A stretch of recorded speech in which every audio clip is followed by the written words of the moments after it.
Hello दोस्तों, मैं self Siraj मूसा और टैक्स सिंप्लीफाइड में आप सभी का स्वागत है। फ्रेंड्स, जैसे कि आपने थंबनेल में देखा होगा कि आज का इस वीडियो जिसमें हम डिस्कस करने वाले हैं जो भी नोटिफिकेशंस वगैरह आया था, नोटिफिकेशन ऑन 1 जून 2021, उस सारे नोटिफिकेशन का हमने समराइज वे में यहाँ पे चार्ट रिप्रेजेंट किया है और इसी चार्ट के जरिए हम ईच एंड एवरी नोटिफिकेशन को देखने वाले हैं कि उस नोटिफिकेशन में क्या है फर्दर। सबसे पहले, जैसे कि हम हर एक वीडियो में करते हैं, पहले हमें नोटिफिकेशन कहां से मिलेगा, जेन्युइन नोटिफिकेशन हम कहां से डाउनलोड करें, कहां से देखें, तो पहले हम ये गाइड करते हैं आपको कि नोटिफिकेशन देखना कहां से है। तो फ्रेंड्स, जैसे आप हमारी स्क्रीन में देख पा रहे हो, मैं गूगल पे आ गया। यहाँ पे हमें टाइप करना है URL www.cbic.gov.in। ये हमारा CBIC का पोर्टल है, central board of indirect tax and custom. यहाँ पे जो भी इनडायरेक्ट टैक्स से रिलेटेड नोटिफिकेशंस आते हैं या कोई भी सर्कुलर्स आते हैं या प्रेस रिलीज आते हैं, सारे यहाँ पे मिल जाएगा। तो फ्रेंड्स, जैसे ही आप ये www.cbic.gov.in टाइप करोगे, ये पेज आपके सामने खुल के आ जाएगा। यहाँ पे GST का टैब दिखाया होगा, रेडियो बटन, आपको GST का टैब में क्लिक करना है, फिर आपको स्क्रॉल करके नीचे आना है। फ्रेंड्स, यहाँ पे देख पा रहे हो my GST laws rules and rates, migration to GST, बहुत सारे आपको यहाँ पे बॉक्स दिख रहे होंगे। तो आपको GST laws rules and rates में आना है। यहाँ पे नोटिफिकेशन आपको दिख रहा है, नोटिफिकेशन वाले में आप क्लिक करो। तो जो हमारा नोटिफिकेशन आया ये सेंट्रल टैक्स में आया है, ये रेट से रिलेटेड नहीं है, उसीलिए सेंट्रल टैक्स से रिलेटेड है, उसीलिए हमें सेंट्रल टैक्स में क्लिक करना है। जैसे आप सेंट्रल टैक्स में क्लिक करोगे, आपको स्क्रॉल करके नीचे आना है और आपके सामने खुल के आ जाएगा ढेर सारे नोटिफिकेशन जो कि हमारे 1 जून 2021 को आया था। तो फ्रेंड्स, लगभग आप जैसे यहाँ पे देख पा रहे होगे 12 नोटिफिकेशंस हैं जो 1 जून को आया था। यहाँ पे 10 नोटिफिकेशंस है और यहाँ पे 2 है। तो टोटल 12 नोटिफिकेशन जो 16/2021 से लेके यहाँ पे देख पा रहे हो 27/2021 तक टोटल 12 नोटिफिकेशन है। और ये सारे, जैसे आप यहाँ पे व्यू पे क्लिक करोगे तो ये डाउनलोड हो जाएगा और आप पढ़ सकते हो ये नोटिफिकेशन। इवन यहाँ पे हिंदी में भी लिखा है, इंग्लिश वर्जन में भी है, एंड यहाँ पे सब्जेक्ट दिया है कि इस नोटिफिकेशंस में क्या है, क्या इस नोटिफिकेशन में कवर किया गया है। तो आप यहाँ पढ़ते ही आपको मालूम चल जाएगा कि इस नोटिफिकेशन के अंदर यहाँ पे क्या मेंशन किया गया है। तो फ्रेंड्स, इन्हीं सारे नोटिफिकेशन का एक समराइज फॉर्म हमने आपके सामने पीडीएफ बनाए हैं। ये पीडीएफ इवन हम अपने डिस्क्रिप्शन बॉक्स में शेयर कर देंगे, वहां से आप डाउनलोड भी कर सकते हो। तो फ्रेंड्स, चलते हैं और हमारा जो समरी है उसी में एक एक करके सारे नोटिफिकेशन को डिस्क्राइब करते हैं, हम देखते हैं। तो फ्रेंड्स, जैसे कि आप हमारी स्क्रीन में देख पा रहे हो, यहाँ हम एक एक करके सारे नोटिफिकेशन को देखते हैं कि वो नोटिफिकेशन में क्या था। तो चलते हैं, सबसे पहला पॉइंट जिसमें हम डिस्कस करने वाले हैं, ये waiver of interest and late fee for filing GSTR 3B।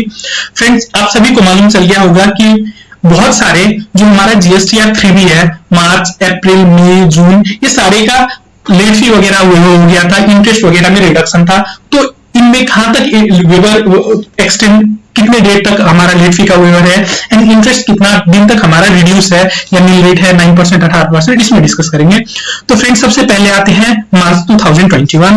मार्च 2000, जैसे हमारा फर्स्ट में 2021 को भी बहुत सारे नोटिफिकेशंस आए थे, उसमें भी बहुत सारे ड्यू डेट्स को एक्सटेंड कर दिया था। बट गवर्नमेंट को यह नहीं मालूम था कि जो हमारा कोविड है वो इतना लंबे टाइम तक चलेगा, इवन आपका मई पूरा ही मई ले लेगा। तो उन्होंने ये बात को पहले प्रेडिक्ट नहीं किया था और फर्स्ट में 2021 को जो नोटिफिकेशन निकाले थे तो उन्होंने जो बहुत ही लिमिटेड टाइम तक हमारा एक्सटेंशन दिया था। बट जो कोविड है ये हमारा पूरा, ऑलमोस्ट हमारा पूरा ही मई और जून में भी पहले दूसरे हफ्ता तक ये लॉकडाउन चल ही रहा है। तो गवर्नमेंट ने इसको कंसीडर करते हुए और सारे रिटर्न्स वगैरह का डेट एक्सटेंड किया है। जो हमारा 1 मई 2021 को नोटिफिकेशन आया था उसमें भी कुछ एक्सटेंशन दिया है, जो हमारा 1 जून 2021 को नोटिफिकेशन आया है। तो फ्रेंड्स, पहले सबसे पहले हम आते हैं कि मार्च 2021, इसमें जो GSTR 3B, जो मंथली GSTR 3B फाइल करता है, जिसका aggregate turnover in the preceding financial year 5 crore से ज्यादा है। तो मार्च 21 का ड्यू डेट क्या है? 20 अप्रैल 2021 इसका ओरिजिनल ड्यू डेट है। तो पहले हम देखते हैं कि interest on late payment of taxes, जो हमारा टैक्स बनेगा उसमें इंटरेस्ट कितना पेमेंट करना है। तो सबसे पहले फ्रेंड्स, आप सभी को क्लियर कर देता हूं, जो भी हमें इंटरेस्ट पे करना पड़ता है वो नेट टैक्स लायबिलिटी में करना पड़ता है, ना कि ग्रॉस टैक्स लायबिलिटी में। नेट टैक्स लायबिलिटी का मतलब जो हमारा आउटवर्ड टैक्स बनेगा माइनस जो हमारे इनपुट, जो हमें GSTR 3B में सॉरी GSTR 2A या 2B में हमें जितना इनपुट दिख रहा है उसको माइनस करने के बाद जो हमें पेमेंट कैश में करना पड़ता है, जो टैक्स लायबिलिटी का पेमेंट कैश में होता है उसी पर इंटरेस्ट चार्ज होता है। तो फ्रेंड्स पहले हम डिस्कस करते हैं जो हमारा अप्रैल। तो फ्रेंड्स जो भी मार्च 21 का रिटर्न है उसका जो हमारा मंथली GSTR 3B फाइलर है जिसका एग्रीगेट टर्नओवर 5 करोड़ से ज्यादा है, उसका ओरिजिनल ड्यू डेट 20 अप्रैल 2021 है एंड उसका जो कोई भी रिलैक्सेशन नहीं दिया था फर्स्ट 15 डेज जो हमारा ड्यू डेट है वहां से 20 अप्रैल 2021 से फर्स्ट 15 डेज तक उनका इंटरेस्ट रेट रिड्यूस होकर 9%, जो हमारा इंटरेस्ट रेट 18% है वो रिड्यूस होकर 9% कर दिया था।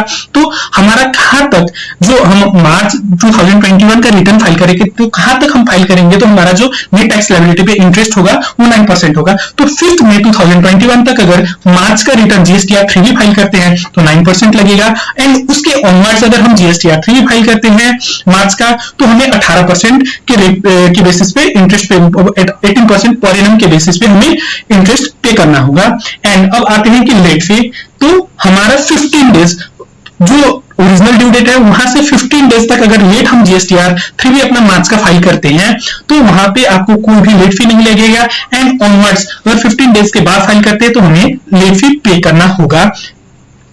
नेक्स्ट आते हैं जो मार्च का रिटर्न है तो वो टैक्स पेयर जिसका एग्रीगेट टर्नओवर तो 5 करोड़ से नीचे है बट वो लोग ऑप्ट किए हैं मंथली GSTR 3B फाइल करने का, तो उसका भी ड्यू डेट 20 अप्रैल 2021 है। यहाँ पे गवर्नमेंट ने जो फर्स्ट 15 डेज जो हमारा ड्यू डेट 20 अप्रैल 2021 देख रहे हो वहां से नेक्स्ट 15 डेज तक अगर वो रिटर्न फाइल करते हैं तो उसमें कोई भी इंटरेस्ट नहीं होगा। गवर्नमेंट ने वहां पे इंटरेस्ट का वेवर कर दिया है, नील रेट ऑफ इंटरेस्ट लगाया है। तो जो फर्स्ट 15 डेज होता है वो 5 मई 2021 तक होता है।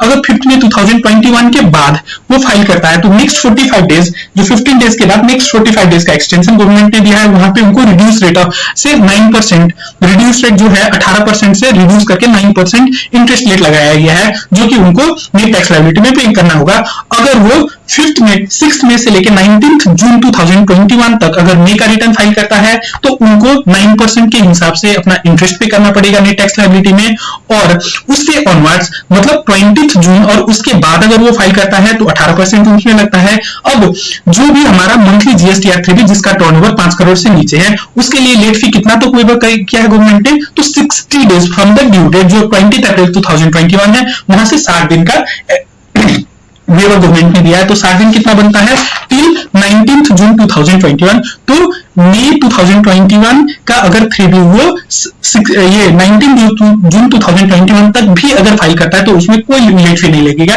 नेक्स्ट आते हैं जो मार्च का हमारा रिटर्न है जो जिसने QRMP स्कीम को ऑप्ट कर रखा है, जिसने क्वार्टरली बेसिस पे हमारा GST रिटर्न 3B फाइल करता है, उसके लिए उसमें भी 2 कैटेगरी है, कैटेगरी 1 और कैटेगरी 2। उनका जो ओरिजिनल ड्यू डेट होता है वो 22 अप्रैल और 24 अप्रैल होता है। तो इनको भी गवर्नमेंट ने फर्स्ट 15 डेज के लिए नील रेट ऑफ इंटरेस्ट लगा रहा है जो नेट टैक्स लायबिलिटी में उसमें अगर फर्स्ट 15 डेज तक अगर वो ड्यू डेट से अपना GSTR 3B फाइल करते हैं लेट तो उनको कोई भी लेट फी पेमेंट नहीं करना पड़ेगा, इंटरेस्ट कोई भी पेमेंट नहीं करना पड़ेगा। नेक्स्ट 45 डेज के लिए गवर्नमेंट ने 9% कर रखा है एंड उसके बाद 18% है। नेक्स्ट 45 डेज हमारा 21 जून और 23 जून 2021 बनता है एंड 18% आफ्टर 22 जून और 24 जून 2021 आफ्टर अगर लेट फी फाइल करता है GSTR 3B फाइल करता है तो उसको 18% का इंटरेस्ट लगेगा। और जो लेट फी का वेवर है वो यहाँ भी उनको 60 डेज का वेवर दिया है। तो 60 डेज हमारा कितना बनता है तो 21 या 23 जून तक वो फाइल कर सकते हैं अपना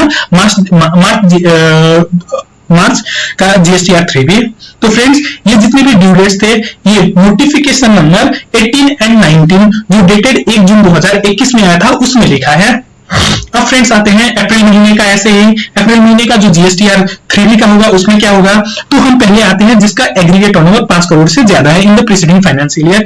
उसका GSTR 3B अप्रैल का ड्यू डेट क्या है 20 मई 2021 है। इसमें गवर्नमेंट ने कोई भी रिलैक्सेशन नहीं दिया है एंड फर्स्ट 15 डेज मतलब नील रेट का जो है वो कोई भी रिलैक्सेशन जैसे आप ये चार्ट में देख पा रहे हैं नील रेट का कोई भी रिलैक्सेशन नहीं है। अगर ड्यू डेट से जो हमारा 20 मई 2021 है उससे अगर 15 डेज का वो डिले करते हैं तो 9% के बेसिस में उनको नेट टैक्स लायबिलिटी में इंटरेस्ट पे करना पड़ेगा, एंड उसके बाद जो 18% पे करना है। तो अगर वो 4 जून 2021 तक अगर अपना अप्रैल महीने का जीएसटीआर 3 फाइल करते हैं तो 9% इंटरेस्ट लगेगा, उसके बाद फाइल करते हैं तो 18% लगेगा। एंड यहाँ गवर्नमेंट ने जो लेट फी है वो 15 दिन का किया है, मतलब 4 जून 2021 तक अगर अपना जीएसटीआर 3 भी अप्रैल का फाइल करते हैं तो कोई भी लेट फी नहीं लगेगा, उसके बाद लेट फी लगना स्टार्ट हो जाएगा। अब आते हैं जो हमारा अप्रैल 2021 का जो मंथली रिटर्न है जिसका एग्रीगेट टर्नओवर 5 करोड़ से तो नीचे है, बट जीएसटीआर 3 मंथली बेसिस में फाइल करते हैं, उसका भी जो ड्यू डेट है 20 मई 2021 है। यहाँ गवर्नमेंट ने फर्स्ट 15 डेज तक रेट ऑफ इंटरेस्ट कर रखा है। जो नेट टैक्स लायबिलिटी में इंटरेस्ट पे करना पड़ता है उनको कोई भी इंटरेस्ट पे नहीं करना, अगर वो फर्स्ट 15 डेज तक अगर पेमेंट कर देते हैं, जो कि डेट बनता है 4 जून 2021। एंड नेक्स्ट 30 डेज के लिए उनके लिए रिड्यूस रेट ऑफ इंटरेस्ट है 9% का, वो डेट 30 दिन अगर हम ऐड करते हैं ड्यू डेट, मतलब नेक्स्ट 30 डेज ऐड करते हैं तो वो 4 जुलाई 2021 बन के आता है। एंड उसके बाद 5 जुलाई ऑनवर्ड्स उसका 18% के हिसाब से ये इंटरेस्ट लगाना पड़ेगा। एंड इनके लिए जो लेट फी है, गवर्नमेंट ने लेट फी का वेवर ऑफ कर रखा है, वो 45 दिन का लेट फी का वेवर कर रखा है। 45 दिन मतलब वो 20 में जो हमारा अप्रैल का रिटर्न है वो 20 में 2021 तक फाइल करना पड़ता है, बट 4 जुलाई 2021 तक फाइल करेगा तो उनके में कोई भी लेट फी नहीं लगेगा। अब आते हैं अप्रैल महीने का, अब जो क्वार्टरली है वो तो रिटर्न फाइल करेगा नहीं जीएसटीआर 3 में, उनको पीएमटी 06 के थ्रू पेमेंट करना पड़ता है। पीएमटी 06 आप लोगों को मालूम है जो आईएफएफ में ऑप्ट कर रखा है, तो उनको क्वार्टर मंथली बेसिस में पेमेंट करना पड़ता है एंड क्वार्टरली बेसिस में रिटर्न फाइल करना पड़ता है।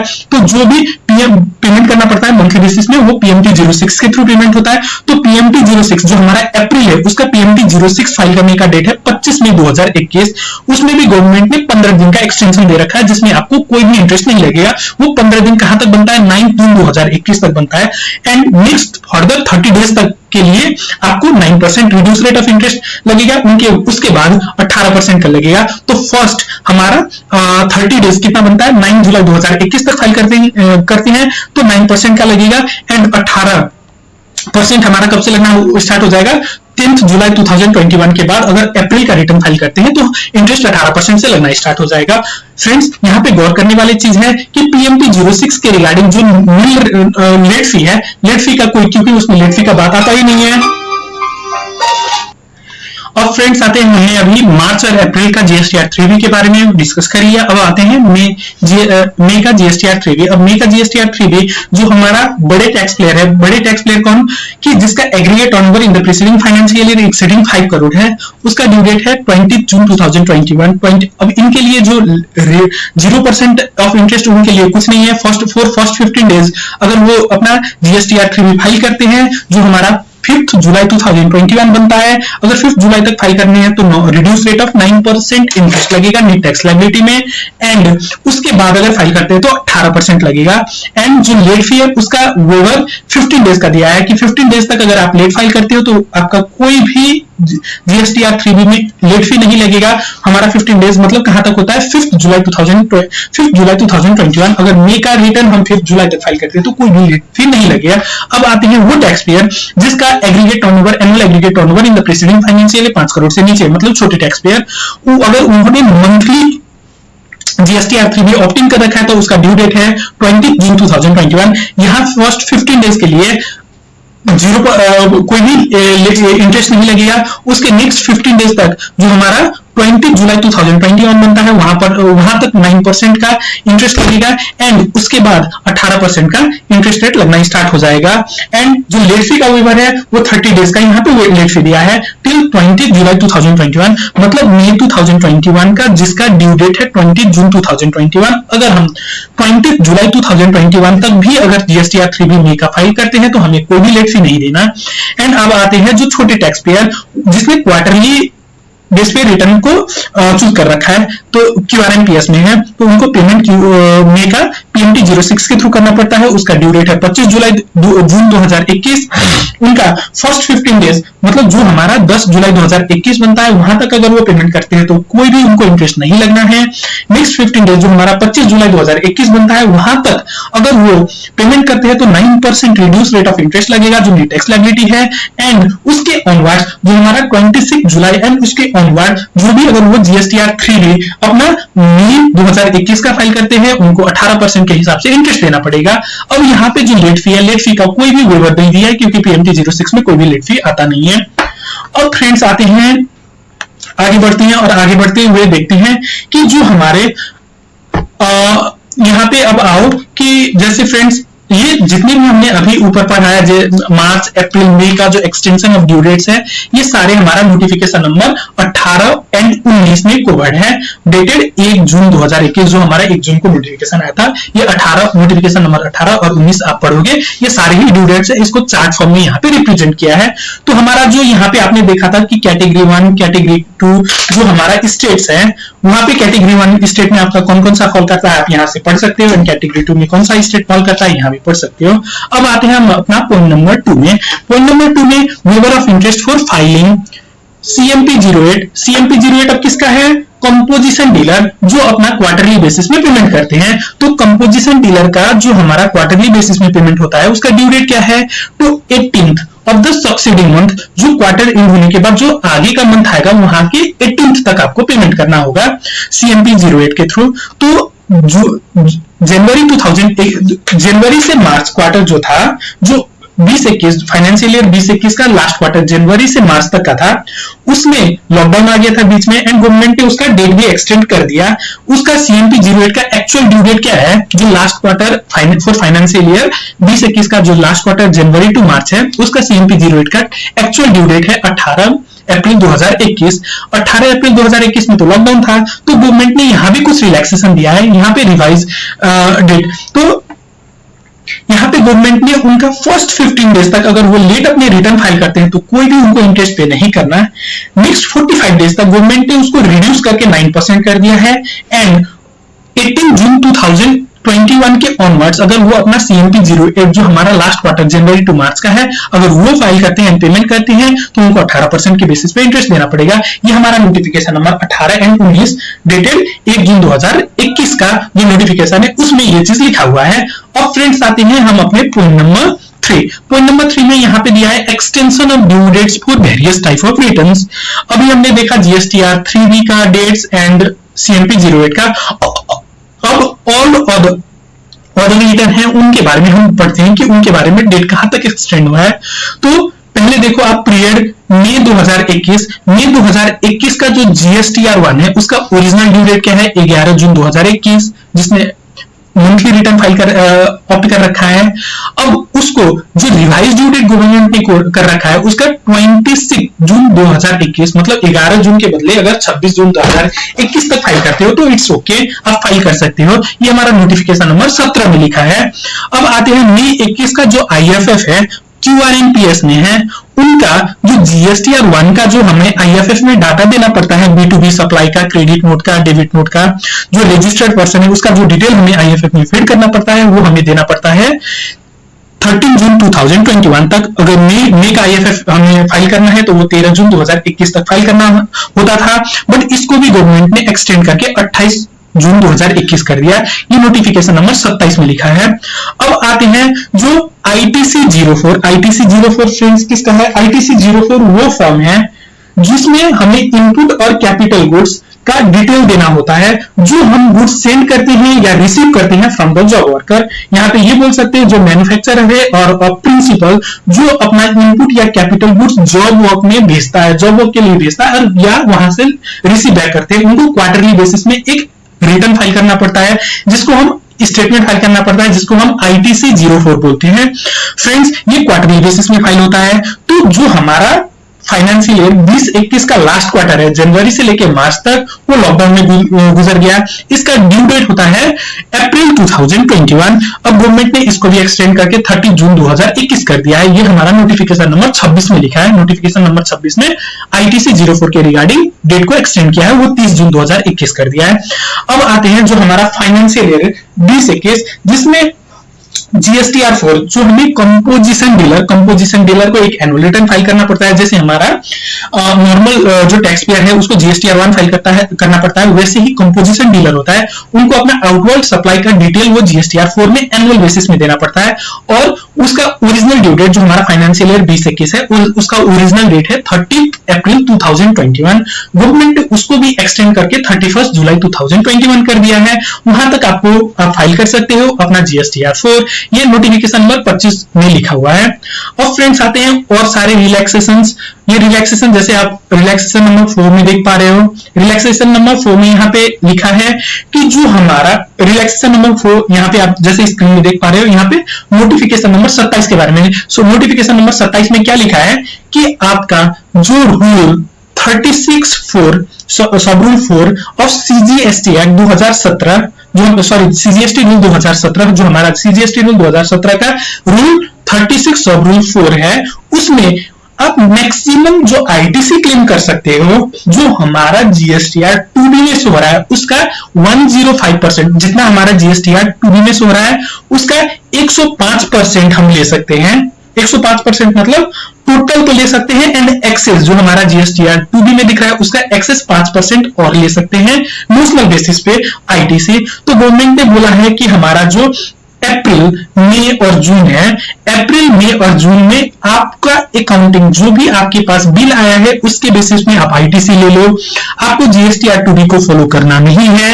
एंड जब आप जून का रिटर्न फाइल करोगे, जून का GSTR 3B फाइल करोगे, उसमें आपका क्यूमुलेटिव बेसिस में अप्रैल, मई और जून का जो GSTR 2B है उसको आपको कंप्लाई, GSTR 2B और GSTR 2A है उसको रूल 36(4) को कंप्लाई करना पड़ेगा। तो एक बार मैं पढ़ के बता देता हूं कि एक्चुअल यहाँ पे क्या है।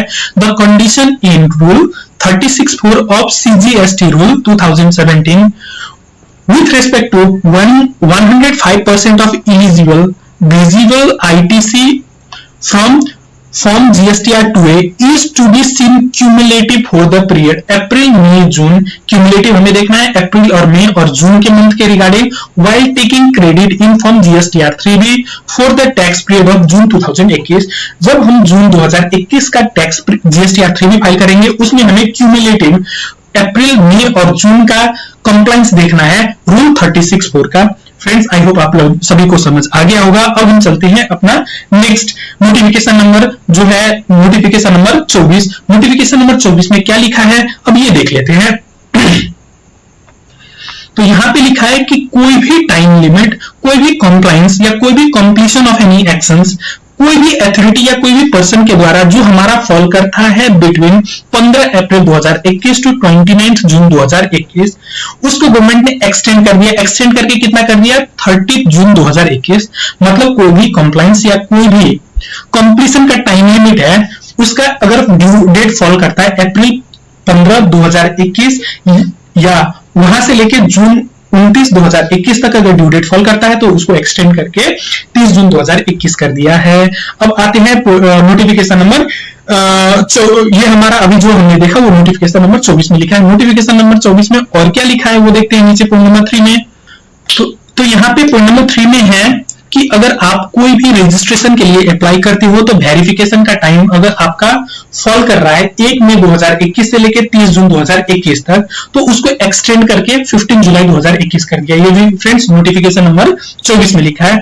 अब आते हैं हम अपना पॉइंट नंबर 4 में। पॉइंट नंबर 4 में क्या है, तो फ्रेंड्स यहाँ पे ये लिखा है कि अगर हम कोई भी रिफंड के लिए अप्लाई करते हैं और वहां पे वो रिफंड के लिए अप्लाई करते हैं, तो गवर्नमेंट अगर वहां पे रिजेक्ट करता है, यहाँ पे लिखा है where the notice has been issued for rejection of refund claim, चाहे तो वो पार्ट में रिफंड का रिजेक्शन कर रहे हैं या फुल में रिजेक्शन कर रहा है, एंड उसका टाइम लिमिट, जो इश्यूएंस ऑफ ऑर्डर, जो वो रिजेक्शन ऑर्डर पास करेगा उसका टाइम लिमिट अगर फॉल कर रहा है within the period 15 April 2021 to 29 June 2021, तो उसको एक्सटेंड कर दिया है। एक्सटेंड कहां कर दिया है? 15 days after the receipt of reply to the notice from the registered person. वो रजिस्टर्ड पर्सन ने जो नोटिस उनको दिया है उसके 15 डेज, जो रिप्लाई दिया है उसके 15 डेज तक उनको टाइम एक्सटेंड कर दिया है कि आप नेक्स्ट 15 डेज तक वो रिजेक्ट कर सकते हो, या अगर कोई रिप्लाई नहीं आया है तो 30 जून 2021 तक वो नोटिस को वो रिजेक्ट कर सकते हैं, वो रिफंड क्लेम को वो रिजेक्ट कर सकते हैं। तो फ्रेंड्स, ये भी पॉइंट नंबर नोटिफिकेशन नंबर 24 में लिखा है। अब आते हैं हम नोटिफिकेशन नंबर 23। नोटिफिकेशन नंबर 23 में क्या लिखा है वो हमें पॉइंट नंबर 5 में है। पॉइंट नंबर 5 में आप लोगों को फ्रेंड्स मालूम नहीं होगा कि ई इनवॉइसिंग एप्लीकेबल 1 अप्रैल 2021 से हो गया है, और ये किसके लिए आया हुआ? जिसका any preceding financial year from 1 जुलाई 2017 से लेके जो हमारा अभी फाइनेंशियल ईयर गया है वो 20-21 का, वहां तक अगर कोई भी फाइनेंशियल ईयर में उसका 50 करोड़ से एक्सीड कर रहा है turnover, annual aggregate turnover pan India basis पे, तो उसको ई इनवॉइस जनरेट करना मैंडेटरी हो जाता है। तो यहाँ पे उन्होंने नोटिफिकेशन नंबर 23 के बेसिस में वो कुछ कुछ डिपार्टमेंट जैसे गवर्नमेंट डिपार्टमेंट या लोकल अथॉरिटी को उन्होंने इस लिस्ट से बाहर कर रखा है कि इनको अब ई इनवॉइस जनरेट करने का नेसेसरी नहीं है। वैसे ही गवर्नमेंट ने जैसे सिनेमेटोग्राफिक या जो जैसे पीवीआर वगैरह है और जैसे जीटीए है उनको भी एक्सक्लूड कर रखा है। एसईजेड में यूनिट को सप्लाई कर रहे हैं उसको भी इनवॉइसिंग से बाहर कर रखा है। तो इन्होंने नोटिफिकेशन नंबर 23 के बेसिस पे एक और जो एक्सक्लूजन है वो गवर्नमेंट डिपार्टमेंट और लोकल अथॉरिटी को एक्सक्लूड कर रख दिया है कि उनको भी ई इनवॉइस जनरेट करने का जरूरी नहीं है। अब फ्रेंड्स आते हैं नोटिफिकेशन नंबर 27। नोटिफिकेशन नंबर 27 का एक्सप्लेनेशन हमारा पॉइंट 6 में है। पॉइंट 6 में ये लिखा हुआ है कि जो भी कंपनी जो रजिस्टर्ड है कंपनी एक्ट में, वो अगर कोई अपना जीएसटीआर 1 या जीएसटीआर 3 भी फाइल करता है, कहां से लेके अगर ये पीरियड के बीच में उनका जीएसटीआर 1 और 3 भी फाइलिंग का डेट पड़ता है जो कि 27 अप्रैल 2021 से लेके 31 अगस्त 2021 तक, अगर इस बीच में जीएसटीआर 1 या 3 भी फाइल करता है तो उनको डीएससी मैंडेटरी नहीं है उनके लिए, वो ईबीसी के थ्रू में भी अपना रिटर्न फाइल कर सकते हैं। फ्रेंड्स, आप सभी को मालूम होगा कि जो भी कंपनी है उनको डीएससी मैंडेटरी होता है, वो डीएससी के थ्रू ही अपना जीएसटीआर 1 या जीएसटीआर 3 भी फाइल कर सकते हैं। बट अगर कोई भी जीएसटीआर 1 या 3 भी अगर वो फाइल कर रहे हैं अप्रैल 27 2021 से लेके अगस्त 31 2021 तक, तो उनको डीएससी का यूज ना करें तब भी होगा, वो ईवीसी के थ्रू भी अपना जीएसटीआर 1 या जीएसटीआर 3 भी फाइल कर सकते हैं। अब आते हैं फ्रेंड्स हम अपना पॉइंट नंबर 5 में। पॉइंट नंबर 5 में एमनेस्टी स्कीम के रिगार्डिंग डिस्कशन किया है। तो फ्रेंड्स, वैसे तो एमनेस्टी स्कीम में क्या है, ये मतलब एमनेस्टी स्कीम का क्या प्रोज है, क्या कौन से, इसमें क्या चीज कवर नहीं किया गवर्नमेंट ने, इसमें और डिटेल में हमने सारे डिस्कशन किया है। ये आप दूसरे वीडियो में देख सकते हो, दूसरे वीडियो को रिफर कर सकते हो। यहाँ पे हम बेसिक चीज बता देते कि ये एमनेस्टी स्कीम में क्या था। तो फ्रेंड्स, जैसे कि आप स्क्रीन में देख पा रहे हो, जो हमारा जीएसटीआर 3 रिटर्न है, वहां पे गवर्नमेंट ने जो भी बंदे जिसने अपना जीएसटीआर 3 भी, जो भी टैक्स पेयर ने अपना जीएसटीआर 3 भी फाइल नहीं किया है, उसमें रिलैक्सेशन दिया है। अब वो पीरियड कौन सा है जिसमें उसने जीएसटीआर 3 भी नहीं फाइल किया और उसमें रिलैक्सेशन दिया गया है लेट फी का। तो पहले फ्रेंड्स हम ये जान लेते हैं, आप सभी को मालूम होगा कि हमारा जो लेट फी है, लेट फी कितना है, जो हमारा सेक्शन 47 में लेट फी डिफाइन किया गया है। अगर हम अपना जीएसटीआर 3 भी टाइमली फाइल नहीं करते हैं तो वो लेट फी कितना है वो डिस्कस कर लेते हैं। तो अगर कोई भी न्यू रिटर्न है जिसका रिटर्न में ना तो आईटीसी है ना तो आउटवर्ड टैक्स का कोई डाटा है ना आईटीसी का कोई डाटा है, उसको न्यू रिटर्न बोलते हैं, जिसमें सिर्फ एक क्लिक में आप अपना रिटर्न सबमिट कर देते हो। वो रिटर्न में अगर आपका लेट हो रहा है, आप ड्यू डेट तक अपना फाइल नहीं करते हो या ड्यू डेट के बाद फाइल करते हो, तो उसका जो लेट फी लगता है वो 20 रुपीज पर जीएसटीआर 3 में, 10 सीजीएसटी में एंड 10 एसजीएसटी में, टोटल 20 रुपीज का लेट फी लगता है। एंड जिसमें डाटा होता है उसमें 50 रुपीज पर रिटर्न, 25 सीजीएसटी एंड 25 एसजीएसटी लगता है। तो टोटल 50 रुपीज पर डे लगता है। जो हमने 10 रुपीज या 50 रुपीज बताया ये पर डे है फ्रेंड्स। आपको लेट फी जितने दिन का डिले करोगे उतने पर डे के बेसिस में कैलकुलेट करके आपको देना पड़ता है, और मैक्सिमम लिमिट कितना है 10,000 रुपीज। अब आते हैं कि एमनेस्टी स्कीम में क्या आया है। जो हमारा नोटिफिकेशन नंबर 19 है उसमें यह डील करता है कि कोई भी आपका जीएसटीआर 3B जो आपका पेंडिंग है, कहां से, जुलाई 2017 से लेके अप्रैल 2021 तक, इस बीच के पीरियड में कोई भी जीएसटीआर 3B जो आपने फाइल नहीं किया वो आप फाइल कर सकते हो। कहां तक फाइल कर, कहां से लेके कहां तक अगर आप फाइल कर सकते हो तो 1 जून 2021 से लेके 31 अगस्त 2021 तक।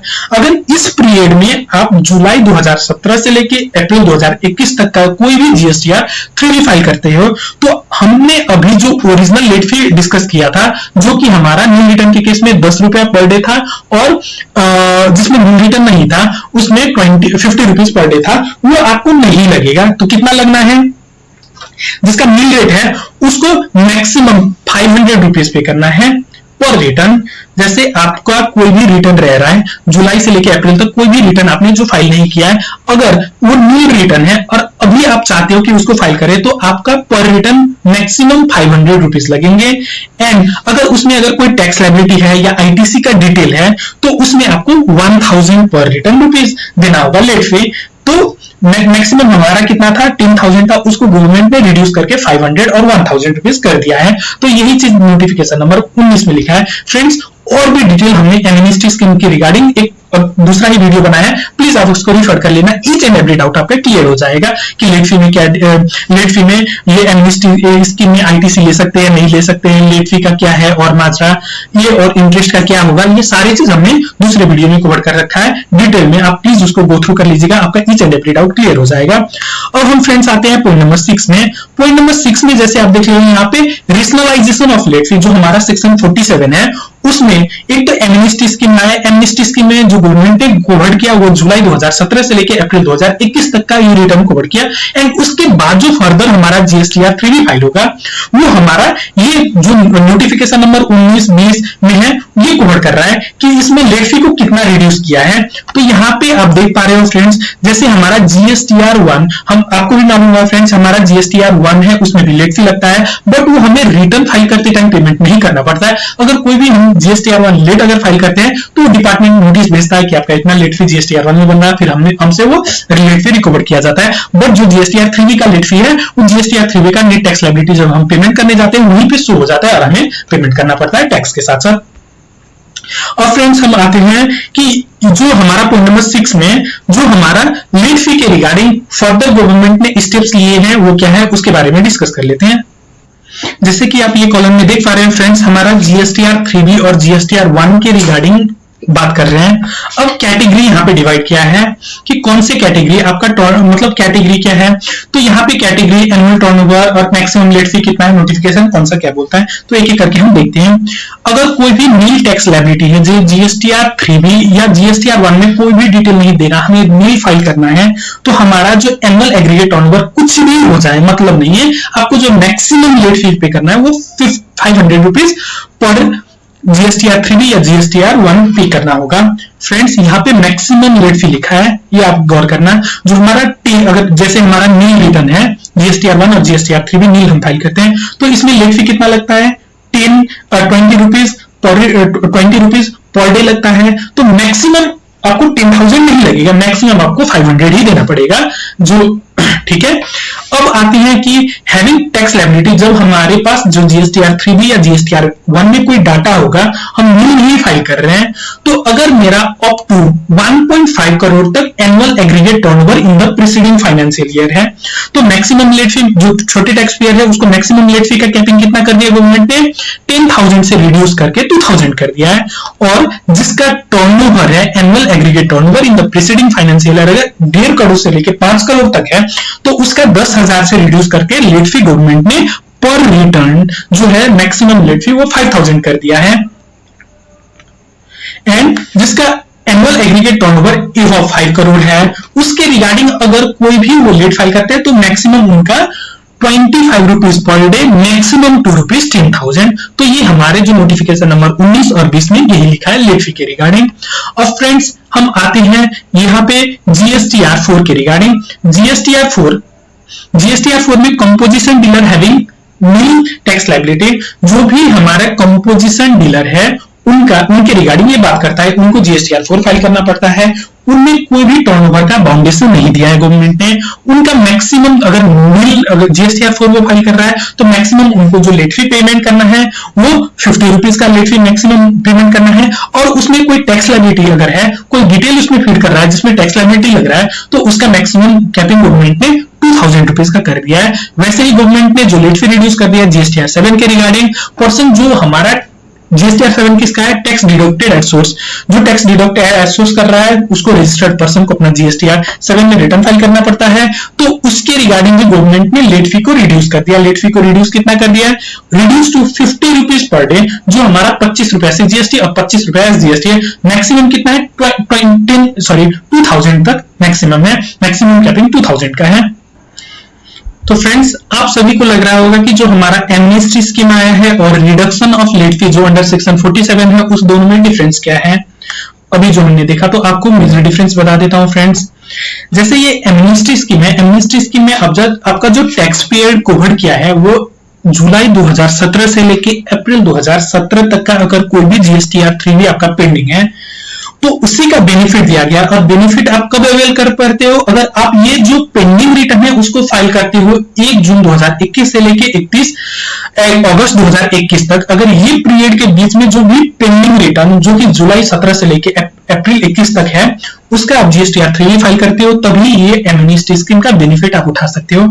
बट जो हमने पॉइंट नंबर 6 में पढ़ा, जो लेट फी का गवर्नमेंट ने रिडक्शन किया है, वो कोई भी जीएसटीआर 1 और जीएसटीआर 3 भी जो कि फाइल होता है ऑन एंड आफ्टर जुलाई 2021, जो भी रिटर्न जो हमारा जुलाई से जुलाई 21 या क्वार्टर एंडिंग जुलाई 21 के बाद जो भी हमारा रिटर्न फॉल करता है, जैसे जुलाई के बाद जो भी, जैसे जुलाई रिटर्न या उसके बाद जो भी रिटर्न आएंगे उसके रिगार्डिंग लेट फी के रिगार्डिंग यहाँ पे लेट फी का बात किया है।